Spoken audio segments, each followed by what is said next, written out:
किलवणपाड्यात अवैध दारूसाठा नवापूर पोलिसांनी जप्त केला।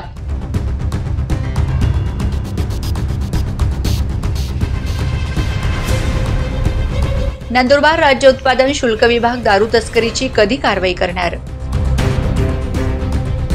गुजरात राज्यात अवैधरित्या महाराष्ट्र राज्यातून दारूची तस्करी केली जात असल्याची गुप्त माहिती नवापूर पोलीस ठाण्यातील सहाय्यक पोलीस निरीक्षक नरेंद्र साबळे यांना मिळाल्याने त्यांनी सापळा रचत 4.5 लाखांचा अवैध दारूसाठा जप्त केला आहे। निलेश भरत गावित यांच्या घरात छापा टाकला असता सुमारे 4,33,200 रुपये किमतीचा विदेशी दारू व बियर तसेच टिंकू कुमार नितेश्वर सिंग राजपूत राहणार लखानी पार्क नवापूर याची झडती घेतली असता सुमारे 5,000 रुपये किमतीचा मोबाईल फोन असा एकूण 4,38,200 रुपये किमतीचा मुद्देमाल मिळून आलाय।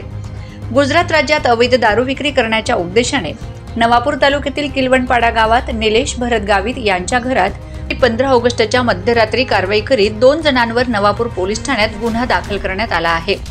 सदर कारवाई नंदुरबार पोलीस अधीक्षक श्रावण दत्त यांच्या मार्गदर्शनाखाली नवापूर पोलीस ठाण्याचे सहाय्यक पोलीस निरीक्षक नरेंद्र साबळे, पोलीस उपनिरीक्षक विशाल सोनवणे, सहाय्यक पोलीस उपनिरीक्षक प्रमोद पाठक आदींनी केले आहे।